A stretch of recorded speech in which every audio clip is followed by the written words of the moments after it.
Red flags, what are they and how do we spot them? Today, we're going to discuss some typical red flags seen in relationships. If you're new to the channel, welcome. If you're returning, welcome back.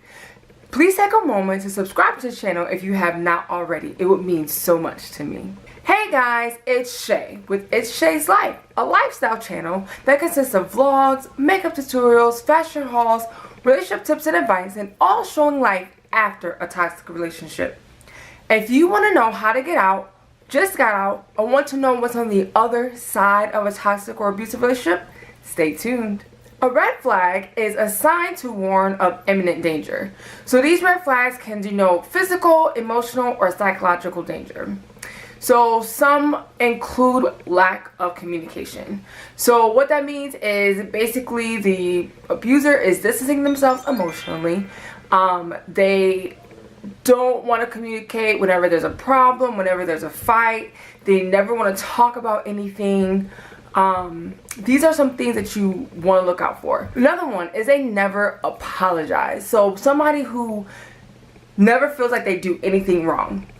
They walk around like they don't stink. They walk around like they are a god.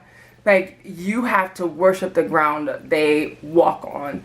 Someone who never apologizes, never sees their wrong in anything. Like you can react to what they've done and they make it seem like you're the wrong person. So another red flag, a big red flag, and I heard this growing up, like, what is it, like almost every day, but I know it wasn't.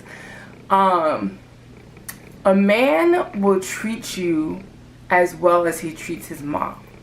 So if a man treats his mom horribly, he's gonna treat you horribly. And I heard that and I wanted to believe it, but I also didn't want to believe it, right? So it wasn't until I looked back and realized how my ex treated his mom. I'm like, no wonder why he treated me so badly, because he has no respect for his mom. He doesn't care how his mom feels. Like, he'll just say whatever, and that's not cool. And he did the same exact thing to me. But people like that, like, they will always make it seem like their family is the one who is so evil, who never respects them, who does this, who does that, when in fact it's them. So another one is lack of trust. Do you find that you don't trust your partner? Have they done something that caused you not to trust them?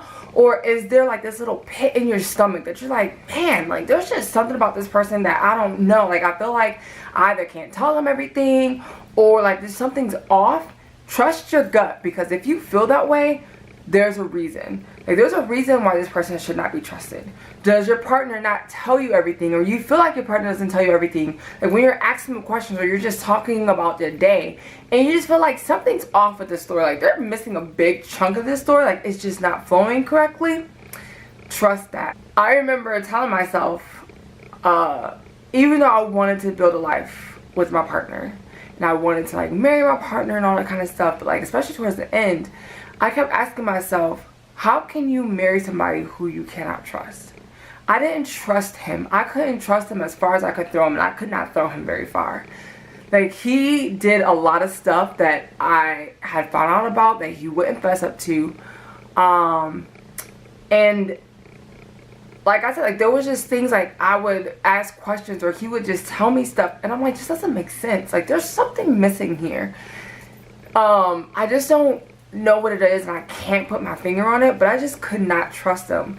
And so part of me, I think, because I was idealizing the relationship so much and idolizing being married, that I was willing to forgo that trust, which is never a good thing, because if you can't trust your partner in the beginning before you get married, you're not going to be able to trust your partner when you get married. Family and friends do not like your partner.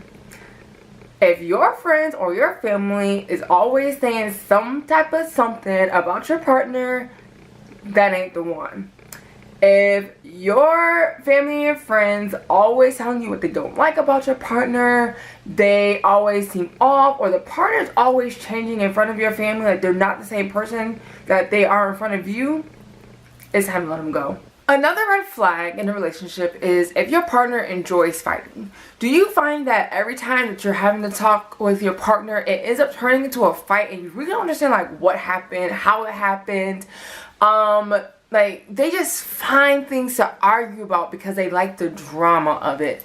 And it can cause a lot of unnecessary stress in your life. So if somebody just always seems like every conversation ends up in an argument, red flag. Feeling insecure about a relationship. So if you don't know where you stand in a relationship, if you feel anxious about where the relationship is heading, you feel like you're working overtime to keep your relationship on track while your partner doesn't do anything or does little for the relationship, or makes it seem like they don't care about the relationship, or they're not fighting for the relationship, or they're not even trying, these are red flags. Having insecurities in and of itself is not necessarily a bad thing. It's something that we need to work on as people and as a generation, all that kind of stuff. Not allow the trauma of our past affect our current relationship. But if you are constantly like on edge and you're just like, what's going on in the relationship? Like you always like need them to say something or to do something to make you feel like, okay, let me just keep working on this, then that's a bad thing. Like that's something you do not want in a relationship. Many failed past relationship. So when you're dating someone, and especially in the beginning or sometime in a relationship, and they're talking about their ex and they're constantly blaming the other person for the relationship, and they're not saying that they did anything, and they act like they were perfect in the relationship, pay attention to that. As soon as you guys break up, it's going to be the same story about you. They're going to tell their friends, whoever will listen, and even the next partner, that you were just as bad as everybody else. So a relationship built on need. You need the partner to feel secure and to fulfill your needs. You should never, ever, ever feel that this person completes you. You should never feel that without this person you cannot live. You are one person, and if you live before this person, you can live with them or even without them. So I hope that you really got a grasp or took something away with you about red flags, what to look out for, and making sure that your relationship is not turning into a toxic or abusive relationship, or if it is one already, to reach out to others. You are important and you are valuable and you should be valued.